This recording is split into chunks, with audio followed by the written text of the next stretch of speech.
सुप्रभात. इकडे मी ऑफिसमध्ये जायला रेडी होत होती. बाकी सगळे तर कामं आवरून झाले होते. फक्त टिफिन वगैरे पॅक करायचा राहिला होता.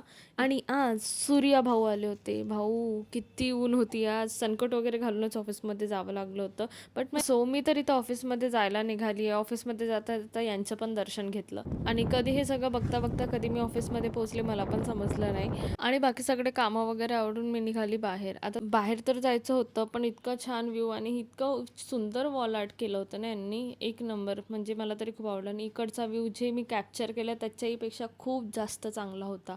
आणि इकडे खरी ट्रॅजेडी चालू होते. आणि हो, इकडनं चालू होते मेट्रो स्टोरी. एंडपर्यंत नक्की बघा, तुम्हाला समजलं. मेट्रोमध्ये बसले आणि आता मी इथे खापरी एअरपोर्टवाल्या याच्यात आली.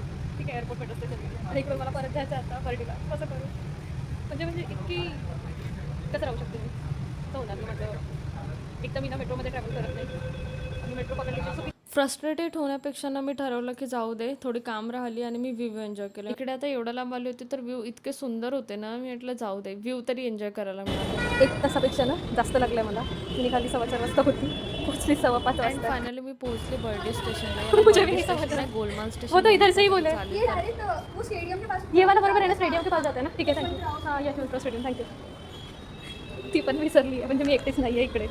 भरपूर लोकांना माहिती नाही आहे आणि एवढं हां आहे. बर्डी मेट्रो स्टेशनला एवढे सारे एक्झिट होते ना, की मला जिथे उतरायचं होतं मी तिथे उतरली. बट समहाऊ काय झालं ना, तिकडे काहीच लोकं नाही. म्हणजे मला समजलं पण नाही की इतकं सानसून कसं असू शकते मेट्रो स्टेशन. आणि इकडे उतरल्यानंतर पण मला एकही ऑटो, रॅपिडो काही भेटलं नाही, कारण मी चुकीच्या लोकेशनवर उतरलं. जेव्हा मला माहिती पडलं, एका काकांनी मला ना लिफ्ट दिली. थँक्यू सो मच काकांनी.